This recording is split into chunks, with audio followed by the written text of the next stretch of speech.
Damage. If you do a lot of it, people notice. If you don't do a lot of it, sometimes people notice that too. Due to your recent performance, you are now suspended from raiding. Wait, what? We will also be foreclosing on your house. Today I'm going to give you 5 tips to improve your DPS. 4 of which you can start working on right now, but 1 you might need a little bit of help from your friends. These tips are mostly intended for newer to intermediate players, but if you're an expert player, you might find some help in this as well. Let's get started. Okay, let's start with tip number 1, which is to improve your character's movement. Parkour, parkour! Yeah! Having good movement is one of the best ways to improve your performance in raids. Why? In my opinion, one of the biggest differences between average players and the players that you always see topping the damage meters isn't usually that one person knows their rotation better than the other. It's that the really good player moves and positions their character in a way that maximizes their uptime and how often they're able to actually do their rotation. I would even argue that higher uptime is sometimes more important than executing your rotation perfectly. Even just a few seconds of not attacking a boss could be the difference in hundreds of DPS. Gee, that all sounds great, Vinny, but how do we move our characters better? No, seriously, use your mouse. Using your mouse lets you move your character a lot more efficiently, and it also frees up your other hand for more important things. Now that's a lot of damage! Here's a cool way to practice outside of raids. Because you can't get anywhere without practice. Hop on the public test realm and install this awesome, lesser-known weak aura called Encounter Simulator. Go to the target dummies and mark them with skull, X, triangle, diamond, star, and moon. The weak aura will have you move between the target dummies while also DPSing the skull and X. See how high you can get your DPS while doing what the weak aura tells you as fast as you can.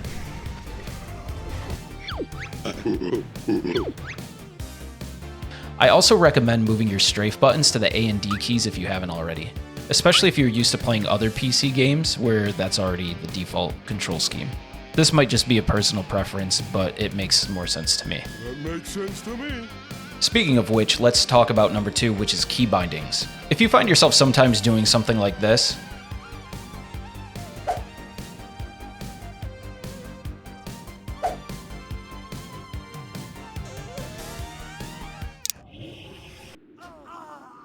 Die.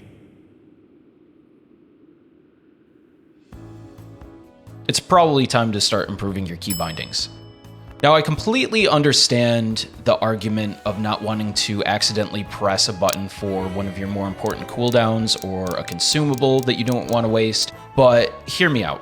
Having good keybindings is going to free up so much attention that you're spending on trying to locate a button, even if you know exactly where it is, even if you're a CSGO legend and you can flick shot anything at a distance of 900 meters. Okay, so let's say you're looking for some more keybindings, but you are about out of buttons and you don't know where to start. Let me share with you what I use, and you can use that as a basis to kind of come up with your own ideas, because keybindings are a matter of preference, obviously. So what I use for my main abilities are 1 through 5, R and F, T and G, Q, E, and S, which are bindings that we freed up by changing the way that we move our character. I also use Shift as a modifier, and I also use Alt as a modifier, which is actually a sneaky trick. I actually changed my caps locks button to be an Alt button in my keyboard's registry. Caps locks, to me, not a very important key. If I want to scream at somebody in trade chat, I'll just hold my Shift button down. And if I'm typing something that's all caps outside of a video game, it's probably time for me to start questioning what I'm doing with my life. I also have an MMO mouse, which is honestly not 100% necessary. I've just always enjoyed using them. I have a Razer Naga myself, but there's so many different options out there. If you are trying to add some key bindings, I highly recommend you only do a couple at a time. Building up the muscle memory for 1 or 2 buttons is going to be so much easier than trying to do it all at once.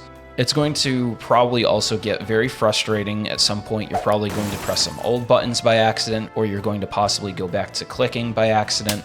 which is fine. Let it happen, don't get discouraged, keep working at it, and eventually you'll be able to press the buttons extremely fast. By the way, if you're finding this video helpful, be sure to toss it a like or throw a subscription my way. All right, let's talk about number 3 real quick, which is to optimize your UI.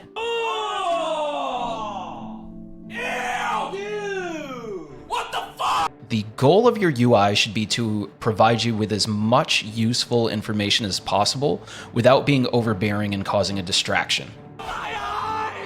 The closer together all the important information that you need, the better. A good start would be to move your character and your target unit frames to the center of your screen. Some people are used to having it up here, which is absolutely fine, but I find it much easier if I could see my health and the target's health very quickly without having to look away from my character. I am the danger. I also very highly recommend you use weak auras. Weak auras are amazing, and again, I'm no expert, but I will point you in the right direction where you can get started with it. So in your class's classic Discord, most of them have an add-on / weak auras section where you can look through tons of weak auras that you can import into your game and organize your UI so much better. Here's an example of a weak aura that I've been using on my rogue for a long time now. It provides most of the information that I need in a raid right in the middle of my screen in an easy to read way. Nice. I originally got this weak aura from a YouTuber named Sarthe, and I'll link his YouTube channel in the description down below. But I changed it around a little bit to be more in line with what I would need in TBC. If you want to get into learning how to edit weak auras or even make your own, but you're afraid of making mistakes and ruining what you already have, no, I would probably not choose to do that publicly here. I recommend giving it a shot on the public test realm. This will also let you go through cooldowns and consumables without having to worry about anything. And like I mentioned before with the Keybindings, just give them a shot. It's going to take a little bit of time to get used to, but eventually you will get there. Okay, so now that you have your movement down, you have great Keybindings, and your UI looks awesome, let's talk about number 4, which is timing. It's time to Do tons of damage. A lot of the time I see players just popping their cooldowns whenever they come up, which a lot of the time isn't really wrong because it gives you more of an opportunity to use the abilities by the end of the boss fight, but sometimes that's not the correct answer. Here's an example where my Adrenaline Rush just came off of cooldown and I'm tempted to press it right away. But if you look at the cooldowns of all my other abilities like Blade Flurry and Bloodlust Brooch, it won't be too much longer until they're ready to go as well, and they synergize really well together. I decided to wait for them and it ends up paying off because the boss dies just as my trinket ends and I was able to use everything all together. Now you might be wondering, how the hell did this boss even live long enough for you to get 2 Adrenaline Rushes off? This is torture. Well, that's the inspiration for this video. But timing doesn't only relate to cooldowns, it relates to pretty much everything. Different fights have different mechanics and situations that can sometimes change the way that you play your character. Here's an example on Gruul. I know he's about to use Ground Slam and I'm probably going to lose some uptime on the boss. Usually for personal DPS, keeping Slice and Dice up for a rogue should be your highest priority, but it doesn't matter how fast my auto attacks are if I'm not actually hitting the boss. So I chose to throw a Rupture on him instead and rebuild my Slice and Dice after I got back on him. Honestly, some of these decisions may seem kind of difficult to make in the moment, and you might make the wrong decisions sometimes. If you go into a fight kind of having an idea of when you get to make those decisions, that helps a ton as well. I'm going to link, again, the Discords for each class down below, and that's a good place to get started knowing where there are the opportunities to change some things up from your normal rotation.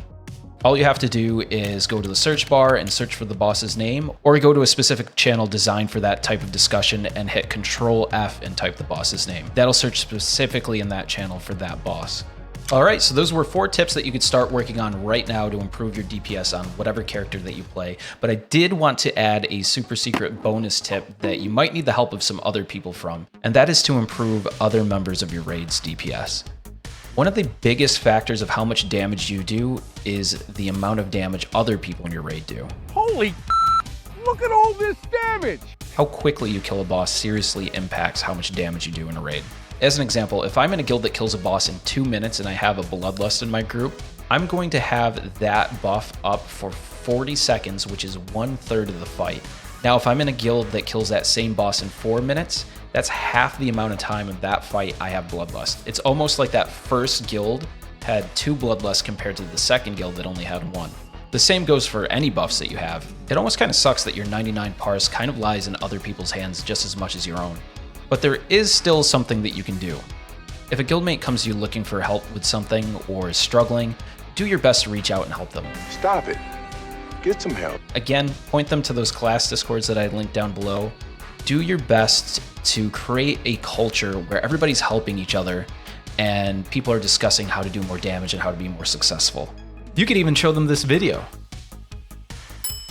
Okay, so that about wraps it up. Thank you guys so much for watching. Like I said before, be sure to like, comment, subscribe. Check me out on Twitch. I stream every once in a while there. Link will be in the description. And until next time, see you guys.